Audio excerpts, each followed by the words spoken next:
Okay, picture this. It's December 1900. On a lonely rock in the middle of the North Atlantic, three men walk into a stone lighthouse for their shift and are never seen again.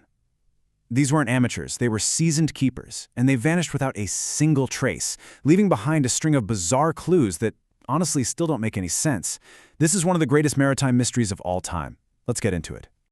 I mean, that's the real head-scratcher, isn't it? How does that even happen? We're talking about a remote, inaccessible island. No boats came or went, no bodies were ever found. And the craziest part? The lighthouse door was locked from the inside. So what in the world happened out there? So let's set the scene. It's the day after Christmas, 1900. A ship, the SS Hesperus, is cutting through the waves on its way to the Flannan Isles. It's a relief ship, bringing fresh supplies and a keeper named Joseph Mòr to take over the next shift. But as they get closer to the island, it becomes obvious that something is very, very wrong. They go through the standard routine. They blast the ship's horn. Silence. The keepers are supposed to have a flag flying to show everything's okay. No flag. The supply boxes should be on the landing, ready to be picked up. Nothing.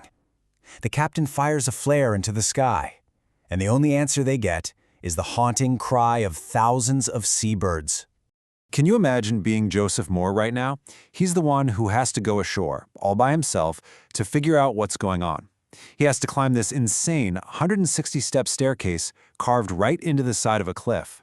With every single step up, that feeling of dread is just building. He gets to the top, finds the main door shut, calls out his friends' names, and walks into an absolute time capsule. So what Mòr discovers inside doesn't solve the mystery. Nope. It just adds way more questions. The clues left behind are just so strange and contradictory. The first thing he feels is the silence and the cold.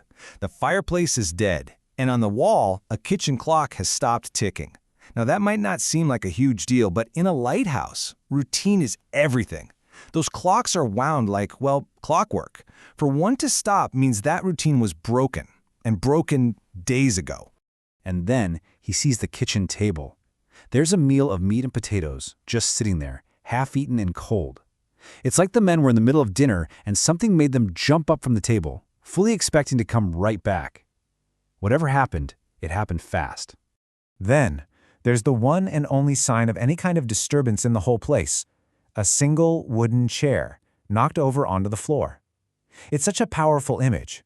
Was it a moment of sudden panic? A brief, violent argument? But if it was a fight, where's the rest of the evidence?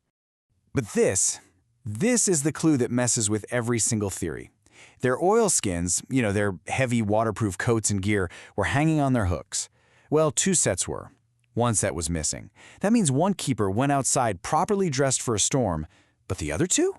They apparently ran out into the brutal Scottish weather without their gear. Why on earth would they do that? The official investigation, led by a superintendent named Robert Muirhead, tried to piece it all together.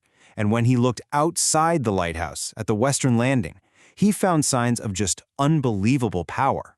The place was absolutely wrecked. Solid iron railings were bent and literally ripped out of the rock. A giant wooden box for supplies was just splinters. Get this, a block of stone that weighed over a ton had been moved. This was not a normal storm. This was something on a whole other level. This all led the investigators to one terrifying idea: a rogue wave. For hundreds of years, people thought sailors' tales of a wall of water were just myths. But guess what? They're real. We've proven they exist. A single wave, sometimes over 80 feet high, can appear out of nowhere. A wave like that could absolutely have caused the damage they found. It's a clean explanation, right? Solves the wreckage. But it has one massive hole. It brings us right back to the oilskins. Why would two veteran keepers, men who knew the sea better than anyone, hear a monster wave coming and then decide to run outside to face it without their most essential survival gear? It just doesn't add up. So, if the monster didn't come from the sea, that leaves a much darker possibility. What if the real danger was already inside the lighthouse with them? What if the storm wasn't outside, but inside one of their own minds? This theory comes from the lighthouse logbook itself. The last few entries are weird. They mention severe winds and a storm so bad that one of the men, a tough guy named Donald MacArthur, was crying. It says all three of them were praying. But here's the kicker. Official weather records for those days show there was no storm. The sea was calm. So what were they writing about? I mean, that one line is just chilling. MacArthur was known as a brawler, a hard man, not the type to be crying over a storm. So, did the crushing isolation, what we'd call cabin fever today, finally push one of them over the edge? Did an argument break out and end in tragedy for all three of them? And this is the fundamental problem. You've got two main theories, and neither one works. The wave theory explains the smashed-up landing outside, but it can't explain the men's bizarre behavior.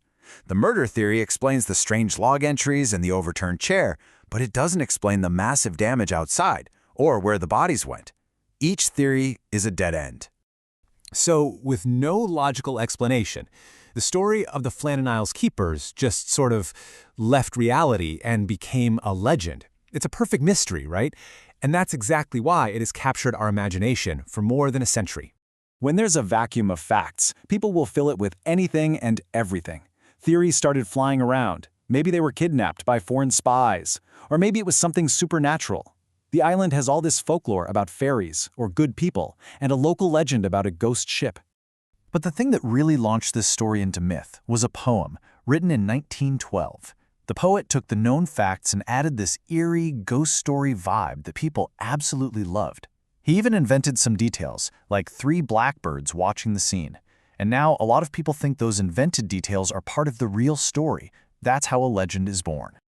Today, the light on Eilean Mòr still shines across the water, but it's fully automated. No one has lived out there for 50 years. The island has gone back to being what it always was, a wild, lonely place, home only to the wind, the seabirds, and a secret it's never given up. So what do you think? A freak act of nature that defies explanation? A psychological breakdown in a confined space? Or is it something else, something we haven't even thought of? After more than 120 years, the only thing we know for sure is that the island isn't talking.